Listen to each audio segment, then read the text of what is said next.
तो आज हम शुरू करने वाले हैं मशीन्स, जो कि semester 1 physics class 10th ICSC का लास्ट टॉपिक होगा। बाकी सब कवर कर दिया है मैंने।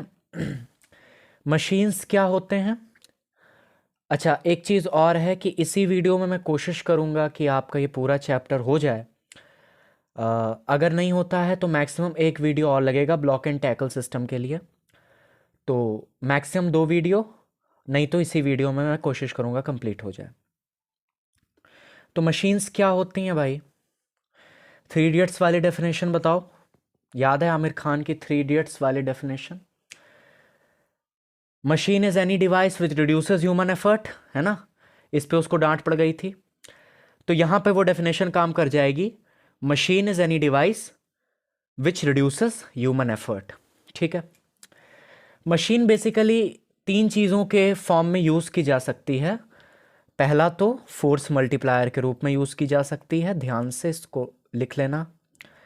Machine can be used as a force multiplier, velocity और speed multiplier, and secondly machine can be used to change the direction of effort.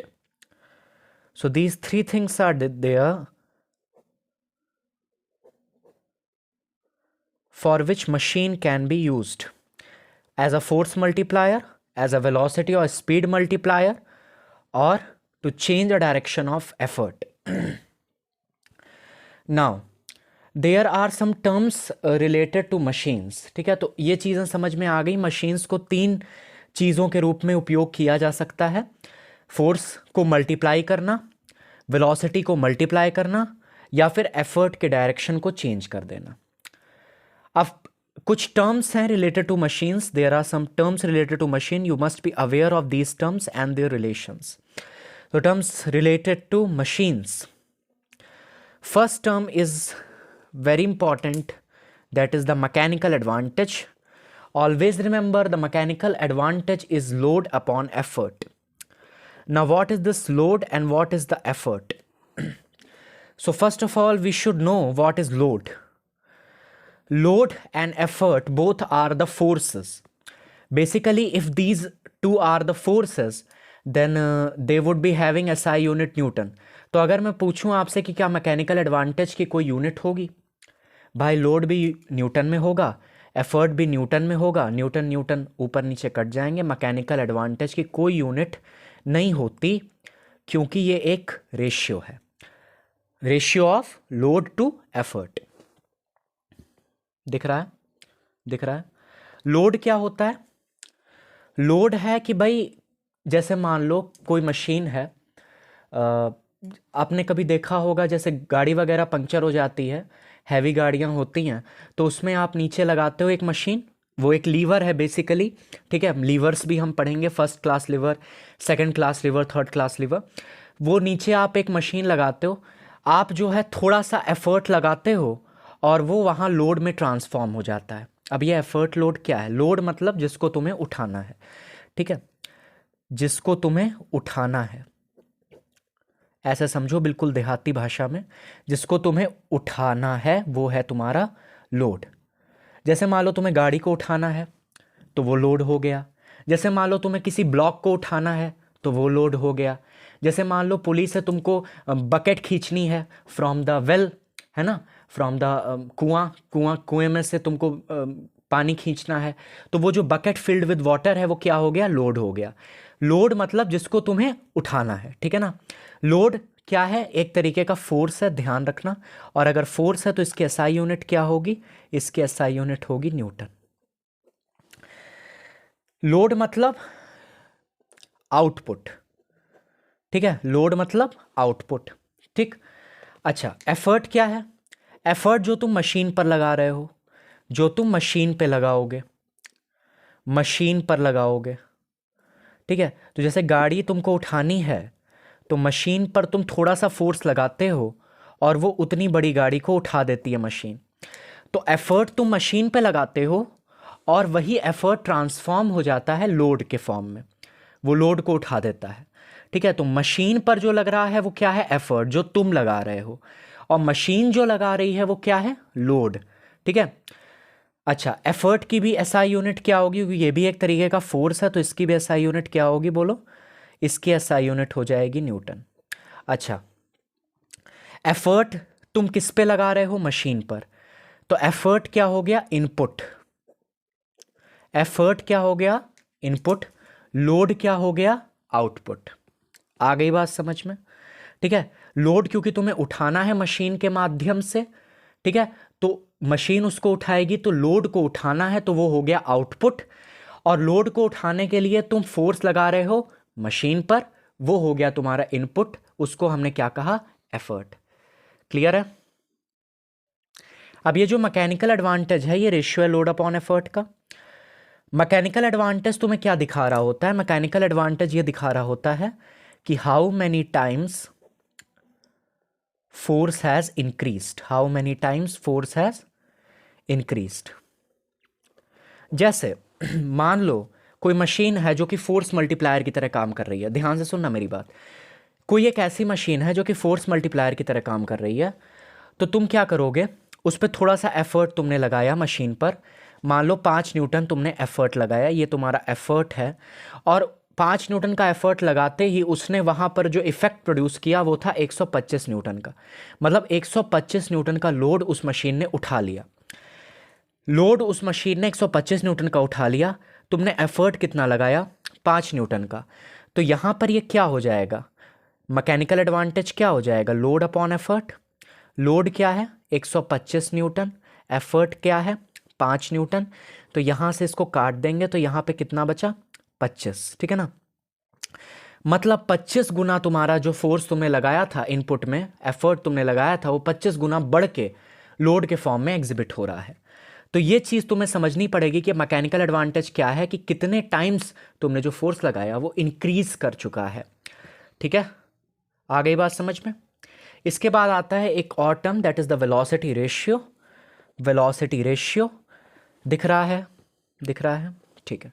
Velocity ratio क्या होता है, velocity of effort upon velocity of load. Velocity of effort upon velocity of load, ये हमारा क्या होता है, velocity ratio होता है। ठीक है, velocity ratio, velocity of effort upon velocity of load. अब इसका क्या मतलब है, देखो तुम एफर्ट लगा रहे हो, तुम एफर्ट लगा रहे हो बहुत जल्दी जल्दी, ठीक है, बहुत जल्दी जल्दी तुम एफर्ट लगा रहे हो, लेकिन लोड जब ऊपर उठ रहा है तो वो बहुत धीरे धीरे ऊपर उठ रहा है। ऐसे केस में वेलोसिटी रेशियो क्या होगा, मोर देन 1 होगा, लेस देन 1 होगा, इक्वल टू 1 होगा। फिर से सुन लो मेरा सवाल क्या है, तुम एफर्ट बहुत जल्दी जल्दी लगा रहे हो, लेकिन जो लोड ऊपर उठ रहा है वो बहुत धीरे धीरे ऊपर उठ रहा है। जैसे कि मान लो ये तुम्हारे पास एक पुली है, ये सिंगल फिक्स्ड पुली मैंने लिया है, यहाँ पर तुम्हारे पास एक ब्लॉक लगा है या कोई बकेट है जो कि लोड की तरह एक्ट कर रही है, और यहाँ पर तुमने एफर्ट लगाया, क्या लगाया, एफर्ट लगाया, नीचे की तरफ तुमने एफर्ट लगाया, लोड ऊपर की तरफ जाएगा। तो एफर्ट तुम किधर लगा रहे हो, नीचे की तरफ, लोड ऊपर उठ रहा है। अब ऐसी कंडीशन भी हो जाती है, हालांकि इसमें नहीं होती है, तो मैं केवल एग्जाम्पल के तौर पे आपको समझा रहा हूँ। तुमने एफर्ट लगाया बहुत जल्दी जल्दी, बहुत जल्दी जल्दी तुम इस स्ट्रिंग को खींच रहे हो, लेकिन ये जो लोड है वो बहुत धीरे धीरे ऊपर जा रहा है। तो ऐसे केस में वेलोसिटी रेशियो क्या होगा, देखो वेलोसिटी ऑफ एफर्ट क्या होगा, ज़्यादा होगा, वेलोसिटी ऑफ लोड क्या होगा, कम होगा, इस केस में जो मैंने बताया। तो यहाँ पर वेलोसिटी रेशियो क्या हो जाएगा, मान लो वेलोसिटी ऑफ एफर्ट है 5 मीटर पर सेकंड, और वेलोसिटी ऑफ लोड जो है वो केवल है 1 मीटर पर सेकंड, तो वेलोसिटी रेशियो क्या आया, 5 आया। मतलब वेलोसिटी रेशियो इस केस में 1 से बड़ा आता है। ठीक है, वेलोसिटी रेशियो इस केस में 1 से बड़ा आता है। जब वेलोसिटी रेशियो 1 से बड़ा आता है तो जो लोड की स्पीड है, जो लोड की स्पीड है वो इंक्रीज करती है कि डिक्रीज करती है, तो स्पीड जो है वो डिक्रीज करती है कि इंक्रीज करती है, डिक्रीज करती है। ठीक है, स्पीड डिक्रीजेस। लेकिन अगर किसी मशीन को, जो मैंने दूसरा केस लिया था कि भाई कोई मशीन वेलोसिटी मल्टीप्लायर के रूप में भी काम करती है, तो अगर किसी मशीन को तुम्हें वेलोसिटी मल्टीप्लायर बनाना है, मतलब तुमने एफर्ट को धीरे धीरे खींचा और लोड बहुत जल्दी खिंच गया, एफर्ट को तुम धीरे धीरे नीचे खींच रहे हो और लोड जो है वो बहुत जल्दी ऊपर जा रहा है, तो वो मशीन वेलोसिटी मल्टीप्लायर है। तो ऐसी मशीन के लिए वेलोसिटी रेशियो क्या होगा? Velocity of effort upon velocity of load. Velocity of effort कम होगी, वेलोसिटी ऑफ लोड ज़्यादा होगी, तभी तो ये लोड जल्दी ऊपर जाएगा और हम एफर्ट जो लगाएंगे वो बहुत आराम आराम से नीचे स्ट्रिंग को खींच रहे होंगे और ये जो लोड है वो बहुत जल्दी ऊपर चला जाएगा। तो ऐसे केस में वेलोसिटी रेशियो तुम्हारा 1 से कम होगा, और जब वेलोसिटी रेशियो तुम्हारा 1 से कम होता है तो मशीन जो है वो स्पीड मल्टीप्लायर के रूप में काम करती है। फिर से समझ लो, जब वेलोसिटी रेशियो तुम्हारा 1 से कम होगा तो मशीन स्पीड मल्टीप्लायर की तरह काम करेगी। जब वेलोसिटी रेशियो 1 से ज़्यादा होगा तो स्पीड लोड की डिक्रीज कर जाएगी। उसी तरीके से अगर मैकेनिकल एडवांटेज 1 से ज़्यादा होगा तो तुम्हारी जो मशीन है वो फोर्स मल्टीप्लायर की तरह काम करती है। ठीक है, मैकेनिकल एडवांटेज अगर 1 से ज़्यादा हुआ तो तुम्हारी जो मशीन है वो फोर्स मल्टीप्लायर की तरह काम करती है। उम्मीद है बात समझ में आ गई होगी। ठीक है, ठीक है। अब देखो क्लासिफिकेशन ऑफ मशीन्स, जो अभी हमने 2 टर्म पढ़े, मैकेनिकल एडवांटेज और वेलोसिटी रेशियो, उन्हीं के आधार पे पहली कंडीशन ये बनी कि मैकेनिकल एडवांटेज जो है वो 1 से ज़्यादा है और वेलोसिटी रेशियो भी 1 से ज़्यादा है। ऐसी मशीन कैसे काम करेगी? फोर्स मल्टीप्लायर स्पीड मल्टीप्लायर की change in direction of effort कर देगी। तो देखो, जब मैकेनिकल एडवांटेज 1 से ज़्यादा होता है तो मैंने अभी क्या बताया था कि वैसी मशीन क्या होती है? फोर्स मल्टीप्लायर होती है। फोर्स मल्टीप्लायर का मतलब तुमने जो एफर्ट लगाया वो था 5 न्यूटन का और जो लोड उसने उठा दिया वो था 125 न्यूटन का। तो ऐसी मशीन क्या हो गई? फोर्स मल्टीप्लायर हो गई, जब मैकेनिकल एडवांटेज 1 से ज़्यादा होता है। वेलोसिटी रेशियो भी यहाँ 1 से ज़्यादा है, लेकिन जब वेलोसिटी रेशियो 1 से ज़्यादा होता है तो स्पीड डिक्रीज करती है। The machine does not act as a speed multiplier, ध्यान रखना। दूसरा केस यहाँ पर यह बनता है कि जो मैकेनिकल एडवांटेज है वो 1 से कम है, वेलोसिटी रेशियो जो है वो भी तुम्हारा क्या है? 1 से कम है। तो ऐसी मशीन फोर्स मल्टीप्लायर तो हो नहीं सकती। यहाँ पर इस कंडीशन से तुम्हें क्या समझ में आ रहा है कि वेलोसिटी रेशियो जब 1 से कम होता है तो मशीन क्या हो जाती है? स्पीड मल्टीप्लायर या फिर वेलोसिटी मल्टीप्लायर कह सकते हैं उसको। तो more appropriate is speed multiplier, क्योंकि मैग्नीट्यूड ऑफ वेलोसिटी चेंज कर रही है, बढ़ रही है, तो स्पीड मल्टीप्लायर। ठीक है। अब तीसरा कंडीशन ये बना कि मैकेनिकल एडवांटेज भी 1 के बराबर है और वेलोसिटी रेशियो भी 1 के बराबर है। तो ऐसी मशीन क्या करती है? ऐसी मशीन करती है change in direction of effort. Change in direction of effort. मुंह का स्वाद बेकार हो गया होगा कि अरे अब इसका क्या काम था?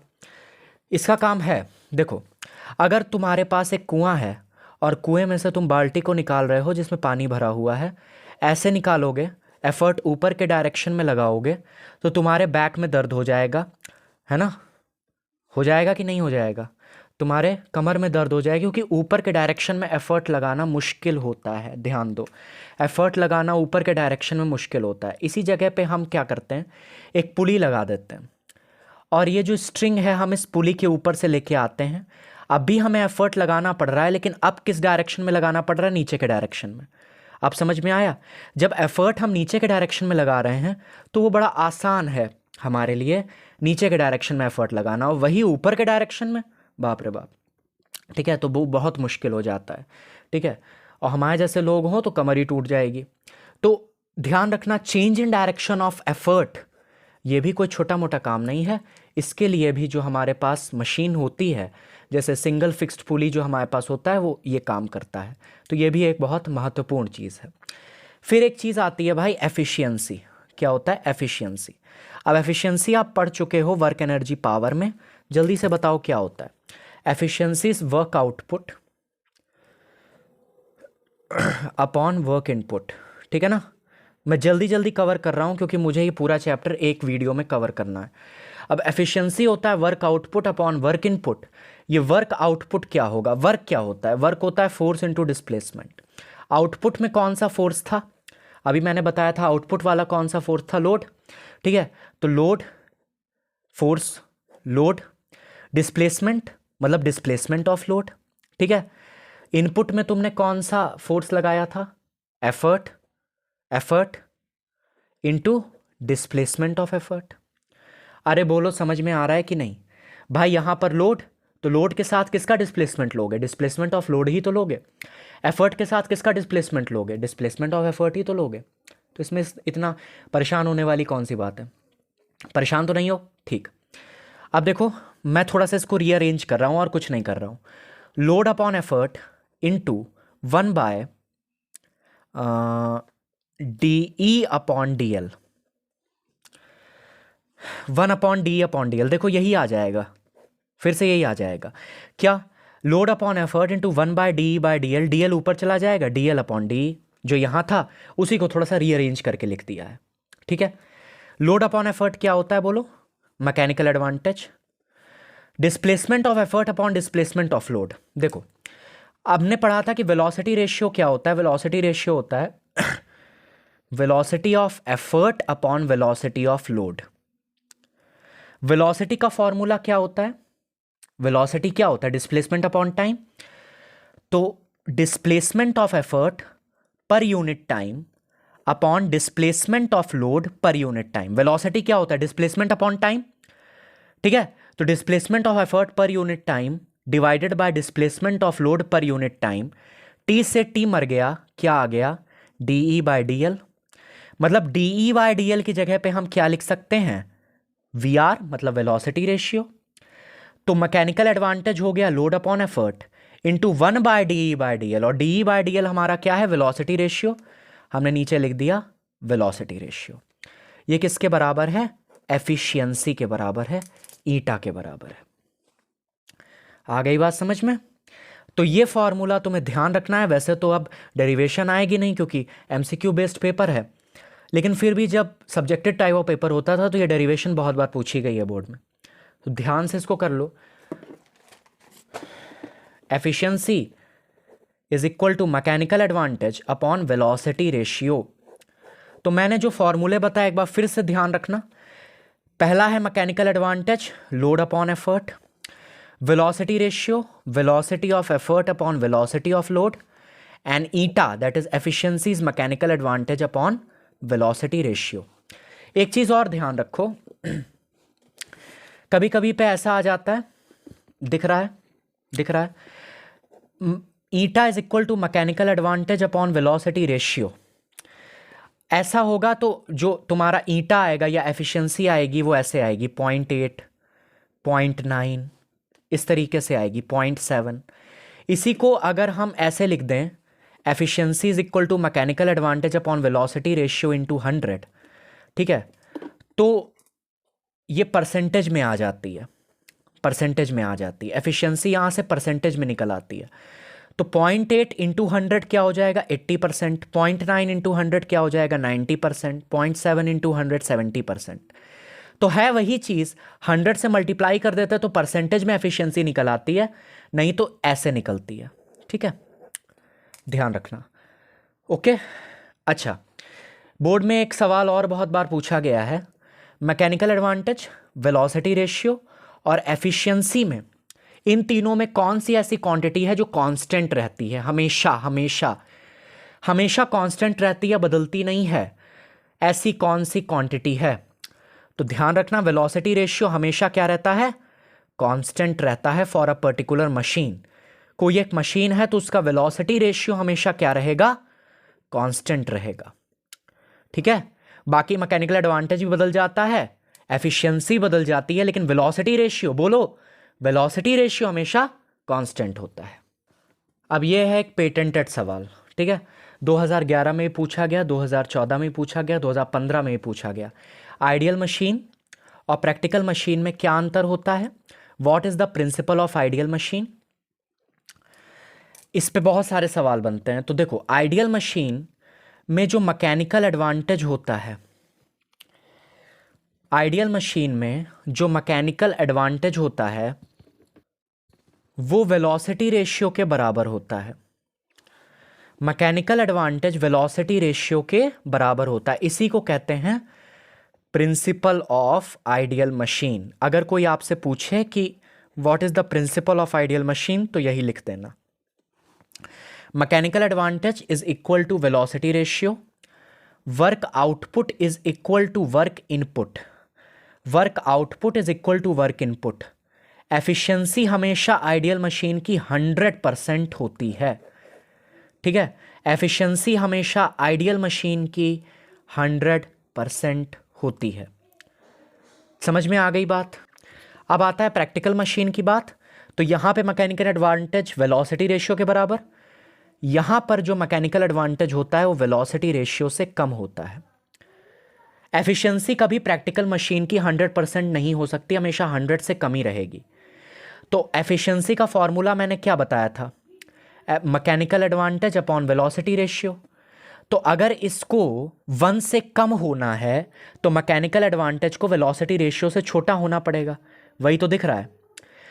वर्क जो आउटपुट है वो वर्क इनपुट से कम होगा, वर्क आउटपुट वर्क इनपुट से कम होगा, ठीक। और एफिशिएंसी कभी भी 100% नहीं होती, नहीं होती, नहीं होती, ठीक है ना, हमेशा 100% से कम होगी। तो ये अंतर है आइडियल और प्रैक्टिकल मशीन में, तो इसको दिमाग में सेट कर लो। आइडियल मशीन में मैकेनिकल एडवांटेज वेलोसिटी रेशियो के बराबर, प्रैक्टिकल मशीन में mechanical advantage less than velocity ratio है। वर्क आउटपुट वर्क इनपुट के बराबर है, यहाँ पर वर्क इनपुट ज़्यादा है वर्क आउटपुट से।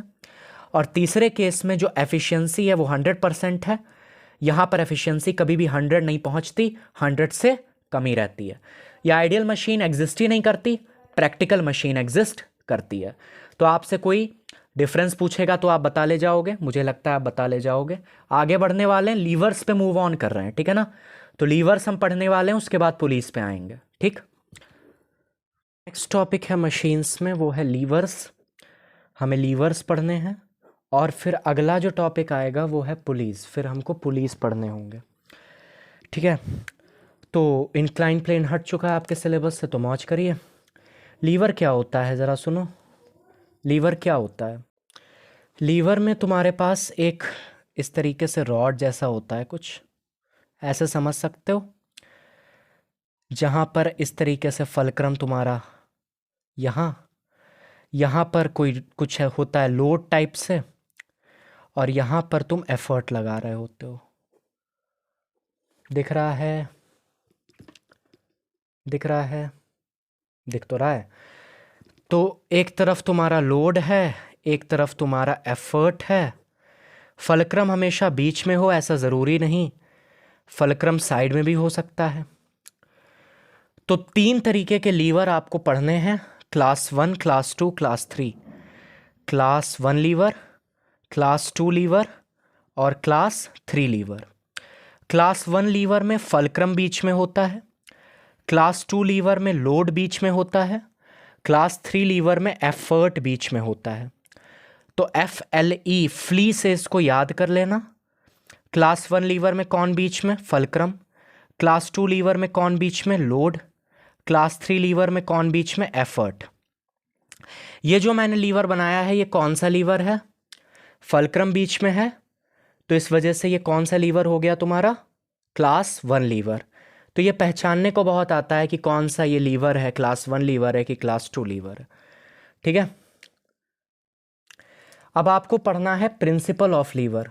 लाइट का इंटरफेरेंस तो नहीं हो रहा है, ठीक है। What is called as the principle of liver.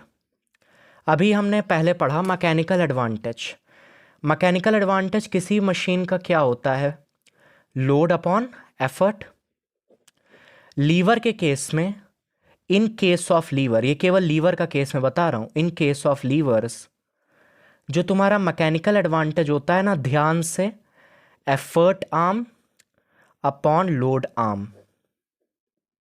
फिर से, effort arm upon load arm, ये मैकेनिकल एडवांटेज का फॉर्मूला है इन केस ऑफ लीवर्स, तो इसको भी ध्यान रखना है। अब ये एफर्ट आर्म और लोड आर्म क्या है, फलक्रम से एफर्ट का जो डिस्टेंस है उसको हम क्या कहेंगे, effort arm, effort arm. Fulcrum से लोड का जो डिस्टेंस है उसको हम क्या कहेंगे, लोड आर्म, ठीक है, लोड आर्म। तो effort arm upon load arm हमको क्या देता है, मैकेनिकल एडवांटेज देता है in the case of lever. Effort arm load arm समझ में आ गया। एफर्ट से फलक्रम का डिस्टेंस, एफर्ट आर्म। लोड से फलक्रम का डिस्टेंस, लोड आर्म। क्लियर हो गई बात। हम चर्चा करने वाले हैं क्लास 1 लीवर की। मैकेनिकल एडवांटेज का फॉर्मूला याद है, अब क्लास 1 लीवर में फल्क्रम बीच में होता है। अगर मान लो ऐसा हो जाए कि ये जो है एफर्ट आर्म जो है वो लोड आर्म से बड़ा हो जाए। देखो, अगर मान लो एफर्ट आर्म तुम्हारा लोड आर्म से बड़ा हो जाए, ये हम क्लास 1 लीवर की बात कर रहे हैं, तो क्या होगा मैकेनिकल एडवांटेज? देखो, एफर्ट आर्म बड़ा, लोड आर्म छोटा, इसका मतलब मैकेनिकल एडवांटेज क्या आएगा? 1 से ज़्यादा आएगा। क्लियर कट बात है, इसमें तो कोई संदेह नहीं होना चाहिए। दूसरा केस ये बन सकता है, दूसरा केस ये बन सकता है कि जो लोड आर्म है वो बड़ा हो एफर्ट आर्म से, ये बड़ा हो और एफर्ट आर्म छोटा हो, लोड आर्म बड़ा हो एफर्ट आर्म छोटा हो। ठीक है, ये भी केस बन सकता है। तो इस केस में मैकेनिकल एडवांटेज क्या हो जाएगा? Less than 1। और तीसरा केस ये भी हो सकता है कि लोड आर्म एफर्ट आर्म के बराबर हो। इस केस में एफर्ट आर्म और लोड आर्म जब बराबर होंगे तो कट जाएंगे तो मैकेनिकल एडवांटेज कितना आएगा? 1 आएगा।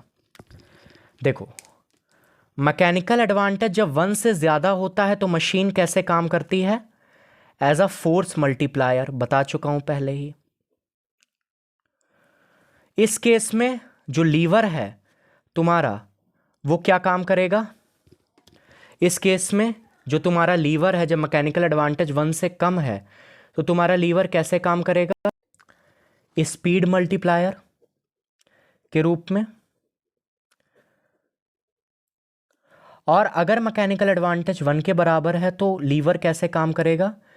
वो एफर्ट की डायरेक्शन को चेंज करेगा, change in direction of effort.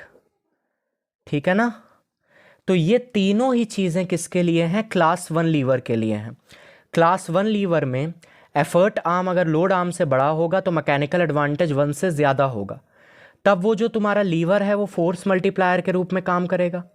Load arm अगर एफर्ट आर्म से बड़ा होगा तो मैकेनिकल एडवांटेज 1 से कम होगा, उस केस में जो तुम्हारा लीवर है वो स्पीड मल्टीप्लायर बन जाएगा। और अगर लोड आर्म एफर्ट आर्म के बराबर है तो लोड आर्म और एफर्ट आर्म अगर बराबर हैं तो मैकेनिकल एडवांटेज 1 हो जाता है। उस केस में लीवर क्या करेगा? एफर्ट की डायरेक्शन को चेंज कर देता है। उम्मीद है क्लियर हो गया होगा बात। ठीक है, हो गई होगी बात। ठीक, अब मैं कुछ फ़ोटोज़ डाल रहा हूँ आपके लिए, मैं कुछ फ़ोटोज़ डाल रहा हूँ, उसमें आप क्लास 1 लीवर के एग्ज़ाम्पल देख लेना। एक फ़ोटो है, उसमें सारे क्लास 1 लीवर आपकी किताब की ही है, तो चाहे तो किताब से देख लो, चाहे मैंने फ़ोटो भी डाल दी है, आप देख लो। देखो, क्लास 1 लीवर के जितने भी एग्ज़ाम्पल्स हो सकते हैं। अब देखो इधर, अभी आपने देखा कि क्लास 1 लीवर में सीज़र होगा और पाइलर होगा, दोनों ही हो सकते हैं, लेकिन दोनों ही काम अलग करेंगे। देखो कैसे, एक तरफ मैंने लिखा सीज़र, दूसरी तरफ मैंने लिखा पाइलर। पाइलर मतलब प्लास। ठीक है, सीज़र में तुमने देखा होगा यहाँ पर फल्क्रम होता है और इस तरीके से ये ब्लेड्स होते हैं, और पीछे की तरफ तुम्हारा, पीछे की तरफ ये हैंडल होता है। यहाँ पर तुम कुछ शीट वगैरह रखोगे या फिर तुम क्या रखोगे? कागज़ वगैरह रखोगे। ठीक है, कुछ कागज़ वगैरह या शीट वगैरह आप रखोगे, तो ये जो है ये क्या हो गया? लोड हो गया आपका। और ये हैंडल को पीछे से तुम पकड़ते हो तो तुम क्या करते हो कि ये हैंडल को ही तो प्रेस करते हो, तो ये तुम्हारा क्या हो जाएगा? यहाँ पर तुम एफर्ट लगाते हो। ये यहाँ पर क्या है? ये है तुम्हारा फल्क्रम। ये क्या है तुम्हारा? ये है फल्क्रम। ये क्या है? ये है तुम्हारा लोड आर्म। क्या है? Load arm. और ये तुम्हारा क्या है? Effort arm. ये क्या है? Effort arm. समझ में आया क्यों? क्योंकि तुमने यहाँ पर लोड को रखा है। ठीक है, तो फल्क्रम से लोड, तो ये हो गया लोड आर्म। फल्क्रम से एफर्ट, तो ये हो गया एफर्ट आर्म। अब देखो, इस केस में भी फल्क्रम बीच में है। फल्क्रम अगर बीच में है तो ये कैसा लीवर हो गया? Class 1 liver. इस केस में अगर हम मैकेनिकल एडवांटेज निकालें तो क्या आएगा? Effort arm upon load arm, है ना? Effort arm upon load arm. Effort arm यहाँ पर छोटा है, देखो एफर्ट आर्म यहाँ पर छोटा है, लोड आर्म बड़ा है। तो क्योंकि एफर्ट आर्म यहाँ पर छोटा है, लोड आर्म बड़ा है, तो मैकेनिकल एडवांटेज 1 से कम आता है। सीजर्स कैसी होती हैं? स्पीड मल्टीप्लायर होती हैं। ठीक है, हमको कोई बहुत ज़्यादा फोर्स मल्टीप्लाई करने की ज़रूरत नहीं होती सीजर्स में। हम चाहते हैं कि तेज़ी से कटे, जो कुछ भी कटे वो तेज़ी से कटे, तो सीजर्स तुम्हारी क्या हो जाती हैं? Speed multiplier. पायलर की बात कर लेते हैं, या प्लास की बात अगर हम करें, तो प्लास तुम्हारा कैसा होता है? प्लास तुम्हारा कैसा होता है? देखो इस तरीके से ये हो गया, ये क्या बन गया भाई? रुको, ये देखो बड़े प्रयासों के बाद यहाँ पर ये तुम्हारा क्या है? फलक्रम है। ठीक है, अब इस केस में भी फलक्रम बीच में है, तो मतलब कौन सा लीवर है? क्लास 1 टाइप ऑफ लीवर है। अच्छा, यहाँ पर तुम कुछ रखोगे प्लास से जिसको तुम्हें दबाना होगा, तो यहाँ पर हो गया लोड। ठीक, यहाँ पर हो गया लोड, और यहाँ पे तुम क्या लगाओगे? एफर्ट। ठीक है ना, तो ये तुम्हारा हो गया एफर्ट आर्म, और ये तुम्हारा हो गया लोड आर्म। मैकेनिकल एडवांटेज क्या होता है? Effort arm upon load arm. अब यहाँ पर एफर्ट आर्म जो है वो बड़ा है, लोड आर्म छोटा है, तो इसका मतलब क्या होगा? एफर्ट आर्म बड़ा है, लोड आर्म छोटा है। दिख रहा है ना? दिख रहा है, एफर्ट आर्म बड़ा है, लोड आर्म छोटा है। क्योंकि यहाँ पर एफर्ट आर्म बड़ा है, लोड आर्म छोटा है, तो मैकेनिकल एडवांटेज क्या होगा? 1 से ज़्यादा होगा। तो पायलर तुम्हारे कैसे काम करते हैं? As a force multiplier. तो ये भी क्वेश्चंस कई बार पूछा गया, ये बोर्ड का क्वेश्चन है जो मैं डिस्कस कर रहा हूँ। तो कोई भी चीज़ आपको ऐसी नहीं बताई जा रही जो कि मनगढ़ंत हो, प्रीवियस ईयर के क्वेश्चंस ही हैं जो इंपॉर्टेंट हैं, जो आए हुए हैं। ठीक है, तो ये आपको समझ में आ गया होगा, उम्मीद है। ठीक, अब हम मूव ऑन करते हैं क्लास 2 लीवर में। अब क्लास 2 लीवर में क्या बीच में होता है? देखो, फलक्रम मैंने यहाँ साइड में लगा दिया। क्लास 2 लीवर में FLE मतलब लोड बीच में होगा। ठीक है ना, लोड यहाँ पर कहीं बीच में होगा, और एफर्ट यहाँ पे आप लगाओगे। ठीक है, इस केस में मैकेनिकल एडवांटेज क्या हो जाएगा? देखो, फिजिक्स रटने वाली चीज़ ही नहीं है अगर आपको कॉन्सेप्ट पता है। ये लोड आर्म हो गया, ये क्या है तुम्हारा? एफर्ट आर्म है। क्या मैं कह सकता हूँ कि mechanical advantage effort arm upon load arm होता है? लीवर के केस में एफर्ट आर्म बड़ा है लोड आर्म से, इस केस में एफर्ट आर्म बड़ा है लोड आर्म से, तो जो मैकेनिकल एडवांटेज होगा क्या वो 1 से ज़्यादा होगा? तो क्या क्लास 2 लीवर्स मैं कह सकता हूँ फोर्स मल्टीप्लायर की तरह काम करते हैं? अरे हाँ, फोर्स मल्टीप्लायर की तरह तो काम करते हैं। हम तो रटते थे चीज़ों को, लेकिन समझना होता है, फिजिक्स को रटना नहीं होता। ठीक, मैकेनिकल एडवांटेज 1 से ज़्यादा हो गया, तो ये क्या हो गया? Force multiplier. अब इसका बहुत प्यारा एग्जाम्पल है बॉटल ओपनर। क्या है? बॉटल ओपनर एग्जाम्पल है इसका। क्लास 2 लीवर के एग्जाम्पल आप लोग देख लो, मैंने डाल दिए हैं, देखो थोड़ी देर तक आंखें फाड़ फाड़ के। देखो, क्लास 2 लीवर के एग्जाम्पल्स देख लिए? देख लिए? चलो हम आगे बढ़ रहे हैं। बोर्ड का एक क्वेश्चन है, उन्होंने कहा था कि भाई लेमन क्रशर का डायग्राम बनाइए। क्या बोला था उन्होंने? उन्होंने कहा था कि भाई आप ऐसा करिए, लेमन क्रशर का डायग्राम बनाइए, और इसमें बताइए लोड कहाँ है, एफर्ट कहाँ है, फलक्रम कहाँ है, कौन से टाइप का लीवर है, फोर्स मल्टीप्लायर की तरह काम करेगा कि स्पीड मल्टीप्लायर की तरह काम करेगा। आओ ज़रा लेमन क्रशर बना के देखते हैं। ठीक है, या तो मैं ऐसा करता हूँ कि इसकी एक फ़ोटो आपको दिख रही होगी स्क्रीन पर, आप वो फोटो देखो। बिल्कुल लेफ्ट साइड में, बिल्कुल लेफ्ट साइड में आपको क्या दिख रहा है? फलक्रम। बिल्कुल लेफ्ट साइड में गोल गोल सा आपको क्या दिख रहा है? फलक्रम। बीच में आप लेमन को रखोगे, जहां पर F लगा हुआ है, जहां पे F लिखा है वहां पर आप क्या रखोगे? निब्बू रखोगे। उसको दबाओगे तो निब्बू तुम्हारा क्या हो गया? लोड हो गया। वो जो F है वो एक्चुअली में लोड है, और एफर्ट तुम्हारा बिल्कुल राइट साइड में तुम लगाते हो। एफर्ट तुम किधर लगा रहे हो? बिल्कुल राइट साइड में। तो यहां पर फलक्रम, लोड, एफर्ट, 3 चीजें हो गई। बीच में क्या है? फलक्रम है, लोड है कि एफर्ट है? बीच में क्या है? फलक्रम है, लोड है कि एफर्ट है? लोड है, और जब लोड बीच में होता है तो वो लीवर कैसा होता है, क्लास 2 लीवर होता है। और क्लास 2 लीवर है, मैकेनिकल एडवांटेज 1 से ज़्यादा होता है तो वो फोर्स मल्टीप्लायर की तरह काम करता है। ठीक है, ये देखो मैं लेमन क्रशर उठा लाया हूँ किचन से चोरी करके। यहाँ पे इस लेमन क्रशर को आप देखो, ये फलक्रम है, this is the fulcrum point, जहाँ पे ये लोड आर्म एफर्ट आर्म एक दूसरे को जुड़ रहे हैं एक दूसरे से। तो ये हो गया फलक्रम। अब यहाँ पे देखो नींबू रखा जाता है, नींबू भी रखा हुआ है, तो यहाँ पर नींबू रखा जाता है, ये लोड हो गया, ये तुम्हारा क्या हो गया, लोड हो गया। और फिर तुम्हारे पास यहाँ पे तुम इसको क्रश करते हो तो यहाँ पर तुम क्या लगाते हो, एफर्ट लगाते हो। तो यहाँ से तुमको समझ में आ रहा होगा ये फलक्रम है, ये लोड है, और दिस इज द एफर्ट। तो लोड यहाँ पर बीच में है, नींबू मतलब बीच में है, लोड यहाँ पर बीच में है।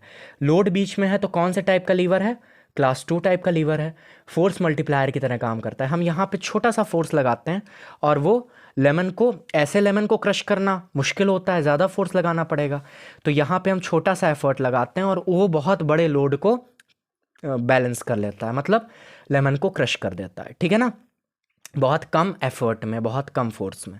समझ में आ गई बात। तो ये हो गया class 2 lever. Let's move on to class 3 type of lever. Class 3 type of lever में क्या बीच में होता है, क्लास 3 टाइप ऑफ लीवर में क्या बीच में होता है, एफर्ट। Very good.